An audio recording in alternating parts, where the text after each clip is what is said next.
பாருங்க என்ன நடந்துச்சுன்னு. 19:26 அவன் மனைவியோ பின்னிட்டு பார்த்தான். உப்பு தூணா. உப்பு தூண்னா என்னது? இன்னைக்கு இருக்கு. என்னுடைய சகோதரி போயிட்டு பார்த்துட்டு அதை தொட்டி வாயில வச்சுட்டு வந்துட்டு சொன்னாங்க. அவங்க முஸ்லீம் ஆனாங்க. ஒரு முஸ்லீமை மேரி பண்ணாங்க. மேரி பண்ணி அவங்களுடைய பேரையும் மாற்றினாங்க. வேலைக்கு போனாங்க. பெரிய பணக்காரி ஆகிட்டாங்க. என்னுடைய நேர மூத்த அக்கா சரியா, பல வருஷங்கள் தொடர்பு இல்லை எங்களுக்கு. அவங்க முஸ்லீம் ஆகிட்டாங்க. ஆனால் அவங்கள தேவன் அந்த இடத்துக்கு கூட்டிகிட்டு போகிறாங்க. அப்போ கைட்டில் வந்து அவங்கள ஒரு கூட்டமாக போய் கொண்டிருக்கும் பொழுது இவங்களுக்கு கேட்குது, லோத்தின் மனைவி இதுதான், இப்படி இருக்காங்க. இப்போ இவங்களுக்கு டக்குன்னு சண்டே ஸ்கூலில் படித்தேன், தேவன் எனக்கு சொல்லிக் கொடுத்தார். இந்த சண்டே ஸ்கூல் டீச்சர் சொல்லிக் கொடுத்ததான பாடம் திரும்பி பார்த்தாங்க. உப்பு தூணாக வேதத்தில் சொன்னதான காரியம் எத்தனை வருஷம் ஆகிருச்சு. இன்னைக்கு அந்த கர்த்தரை மறந்துட்டேன், இன்னைக்கு அந்த கர்த்தரை விட்டுட்டேன், இன்னைக்கு எங்கேயோ நான் வாழ்ந்து கொண்டிருக்கிறேன் அப்படின்னு போயிட்டு மெல்ல யாருக்கும் தெரியாமல் கையில் தொட்டு பார்த்தாங்களாம். உப்பு வந்தாங்க. கணவன் 2 பிள்ளைகள் எல்லாம் திரும்ப ஆண்டவரை ஏற்றுக்கொண்டு இன்றைக்கு மெல்லிஸ்டத்தில் ஊழியம் செய்துக்கிட்டு இருக்காங்க. என்னுடைய அக்கா ஏன்னா கர்த்தர் சொன்னதான காரியம் இன்றைக்கு உலகத்தில் நாங்கள் காணுகிறோம். கண்ணில் கண்டும் வாயில தொட்டு நக்கியும் என்னுடைய அக்கா மனம் திரும்பாமல் இருந்திருந்தால் இன்றைக்கு பரிதாபமான ஒரு நிலைமையில் அவங்க இருந்திருப்பாங்க. இன்றைக்கு எங்களுக்கு கண்ணில் பார்க்கக்கூடிய எத்தனை காட்சிகளை தேவன் எங்களுக்கு முன்பதாக எந்த நாளும் காட்டிக்கொண்டே வருகிறார். மனம் திரும்பும். நாங்கள் எங்களை உருவாக்கி கொள்ள வேண்டியது அவசியமாக இருக்கு. பின்னிட்டு நாங்கள் திரும்பக்கூடாது. நாங்கள் விட்டு வந்த காரியம், விட்டு வந்த பேச்சு, நாங்கள் எங்களுடைய சிந்தனைகள், எங்களுடைய காரியங்கள் என்ன காரியங்களாக இருந்தாலும் இல்லை, இந்த சமபூமியில் நீ நிற்கக்கூடாதீங்கன்னு இல்லை. உண்ட இடம் வித்தியாசம். என்னுடைய குலாம் எனக்குன்னு ஒரு கூட்டம் இருக்கிறது. அந்த கூட்டத்துக்குள்ளே நீ வந்து சேர்ந்துடும், அது எனக்கு தெரியும் அப்படின்னு ஆண்டவர் சொல்கிறார். ஆனப்படினால அது 4வது காரியம். 5வது காரியம், ஒரு வலிமையான தீர்மானத்தை நாங்கள் எடுப்போம். வலிமையான வெரி ஸ்ட்ராங் டிசிஷன். மற்றவர்கள் எல்லாருடைய கண்களுக்கும் அது ராங்காக தான் இருக்கும். என்ன பைத்தியமாக பிடிக்காம மாதிரி போகிறோம்.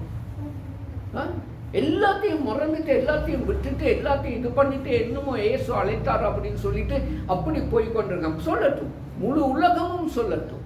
ஆனால் நான் எடுத்ததான அதுதான் நான் உருவாக்குதல் அப்படின்னு சொல்றது. நான் எப்படி என்னை உருவாக்கி கொள்ளுகிறேன்? ஆண்டவரே, நான் இதற்கு நீங்க அழைச்சிட்டீங்க. இப்போ நான் விட வேண்டிய காரியம், நிற்கக்கூடாத காரியம், நான் டிசிஷன் எடுக்க வேண்டிய எல்லாம் எனக்குள்ள தான் இருக்கு. அதை நான் தான் செய்யணும். அதை பை ஃபோர்ஸா தேவன் உங்களிடத்திலிருந்து செய்ய மாட்டார். அதை நாங்கள் கவனமாக கவனித்துக் கொள்ள வேண்டியது மிக அவசியமாக பல காரியங்கள். அது நம்மளுடைய வாழ்க்கையில், நம்மளுடைய மனசுக்கு தான் அது தெரியும். ஆனபடினால ஒரு வலிமையான தீர்மானத்தை நீங்கள் எடுக்க வேண்டியது ஊழியக்காரர்களே அவசியமாக இருக்கிறது. சும்மா ஆட முடியாது. நான் இப்படி தான் எடுத்தேன், ஒரு வருஷத்துக்கு முன்னுக்கு இப்படி தான் தீர்மானம் எடுத்தேன், இன்னைக்கு கொஞ்சம் மாற்றமாக நான் கொஞ்சம் அசைஞ்சிட்டேன், நோ அப்படின்னா தேவன் உன்னை விரும்ப மாட்டார். நோ. கர்த்தருடைய தீர்மானம் வலிமையாக இருக்கு. நான் என்னுடைய சகோதரர்களுக்குள்ளே போவேன், ஒரு மனுஷனாக நான் போவேன். கஷ்டமான காரியம், அழுதார், கண்ணீர் வடித்தார், வியாகுலப்பட்டார், இருதயம் பிழியப்பட்டு ரத்தமாக வந்துச்சு. ஆண்டவரே, இந்த பாத்திரத்துக்குள்ள நான் போகத்தான் வேணுமா, எடுத்து போடேதாடா, அந்த விதமாக ஜெபம் கூட வந்துச்சு. ஆனால் அவர் சொன்னார், இல்லை ஆண்டவரே, அது உம்முடைய சித்தம், அப்படின்னு சொல்லிட்டு போகலையா? அந்த எஜமானனை தான் நானும் நீங்களும் பின்பற்றுகிறோமே ஒழிய வேற யாரும் இந்த உலகத்துக்குரியதான ஒரு எஜமானை நாங்கள் பின்பற்றவில்லை. ஆனபடினால நாங்கள் சிலுவையை தூக்க வேண்டியது அவசியம்.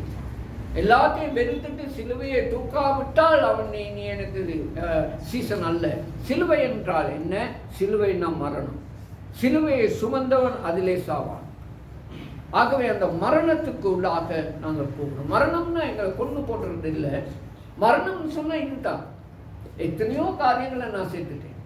நான் அல்ல, இப்போ கிறிஸ்து. எத்தனையோ காரியங்களை நான் மறைந்து போய்விட்டேன். ஞானஸ்நானத்தில் நான் எழும்பக்குள்ள ஒரு புதிய ஜீவனுக்குள்ளாக நான் வந்திருக்கிறேன். அந்த பழைய காரியங்கள் எல்லாம் ஒழிந்தன, எல்லாம் புதிதாக மாறிவிட்டன. அதுதான். ஆறாவது, சாத்தான் கொண்டு வரும் சிந்தனைகளுக்கு, செயல்களுக்கு, இதுகாலமும் நடந்து வந்த பாதைக்கு ஒரு முடிவை கட்டுகிறது. பார்த்தீங்களா? எபேசியர் 4வது அதிகாரத்தில் 22 முதல் 2 வசனங்களை நாங்கள் மாத்திரம் நாங்கள் வாசிப்போம். எபேசியர் முந்தின, பார்த்தீங்களா? அதை நல்ல கவனமா வாசிங்க. அதன்படி முந்தின நடக்கை, அதாவது இது காலமும் நீங்க செய்து வந்ததான காரியங்கள், முந்தின நடக்கையில இச்சைகளாகவே கெட்டுக்கு போகிற பழைய மனுஷனை நீங்கள் களைந்து போட்டு உங்கள் உள்ளத்திலே புதிதான ஆவியை உள்ளவர்களாக்கி மெய்யான நீதியிலும் பரிசுத்தத்திலும் தேவனுடைய சாயலாக சிருஷ்டிக்கப்பட்ட புதிய மனுஷனை தரித்துக் கொள்ளுங்கள். யாரு தரிக்க வேணும்? நீங்க தரித்துக் கொள்ளணும். அதுதான் உருவாக்கும். இது எல்லாத்தையும் ஆண்டவர் வந்து பைஃபோர்ஸை நம்மளும் கூட செய்ய மாட்டார்.